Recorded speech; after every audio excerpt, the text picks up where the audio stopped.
नमस्कार, आप देख रहे हैं टाइम्स ऑफ उत्तरांचल। मैं हूं अनन्या अय्यर और स्वागत है आपका यूथ वार्ता में। आज हम बात करेंगे एनईपी के 3 लैंग्वेज पॉलिसी के बारे में और जानेंगे क्या आपको लगता है कि ये पॉलिसी देश भर में लागू होना चाहिए।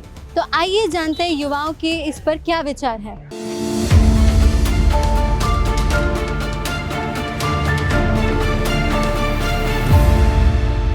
एनईपी की 3 लैंग्वेज पॉलिसी, क्या आपको लगता है कि ये पॉलिसी मतलब सारी स्टेट्स को कलेक्टिवली ये चीज़ फॉलो करनी चाहिए?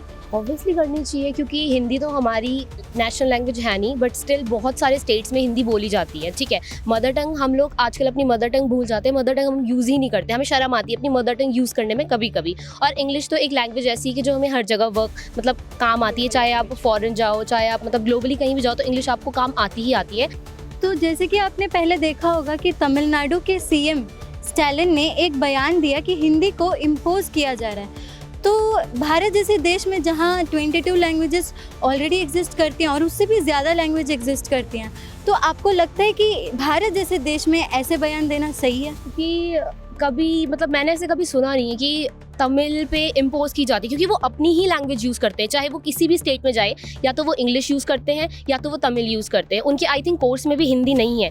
और जहाँ तक मेरा मानना है, हमारी कंट्री में most of the people Hindi language use करते हैं। इवन हमारी जो कंट्री है उसका नाम भी अगर आप हिंदी में पढ़ोगे तो हिंदुस्तान है, हिंदी स्टार्टिंग में ही उसके हिंद आ जाता है। तो आई थिंक हिंदी लैंग्वेज कोई इम्पोज करने वाली चीज़ नहीं है। Hindi language most of the country के पीपल यूज़ करते हैं। हाँ, मेनली ये है ना कि जैसे अराउंड 60% हम बोले तो पॉपुलेशन यूज़ करती है हिंदी, हर जगह हिंदी चलती है। तो हिंदी के लिए ऐसा बोलना तो बिल्कुल सही नहीं है। और तमिल में ऐसा है कि आप जहाँ वहाँ पे पोस्टर्स भी देखोगे इंग्लिश और तमिल में ही होती है। तो जैसे हमारे नॉर्थ के साइड के लोग जाते हैं या ईस्टर्न साइड के लोग जाते हैं, तो उनके लिए बहुत प्रॉब्लम हो जाती है ये बातों को समझना, क्योंकि आधे से ज़्यादा लोगों को इंग्लिश नहीं आती और सबको तमिल आती ही नहीं है, क्योंकि वो फर्स्ट टाइम वहाँ जा रहे हैं। तो हिंदी रखना एक कंपलसरी होना चाहिए। ये बयान उनका मतलब सरासर गलत था। न्यू एजुकेशन पॉलिसी में ये कहा जा रहा है कि 3 लैंग्वेजेस को इम्पोर्टेंस देना चाहिए।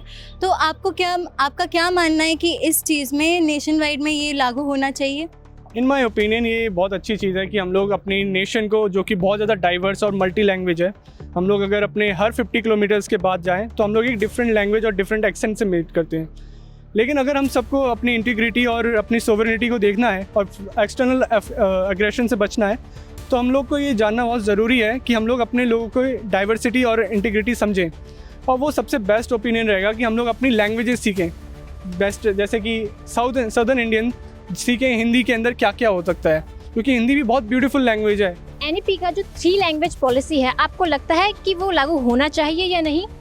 मेरे पॉइंट ऑफ व्यू से एनईपी की जो 3 लैंग्वेज पॉलिसी है वो लागू होनी चाहिए। क्योंकि एज एनईपी में हिंदी, इंग्लिश और स्टेट लैंग्वेज के बारे में बात की गई है।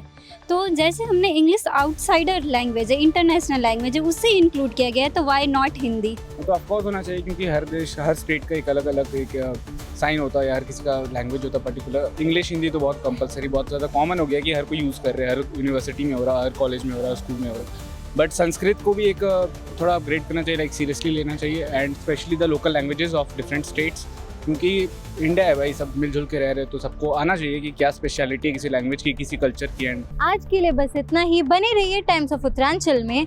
मैं अनन्या अय्यर, कैमरा पर्सन वेद के साथ। धन्यवाद।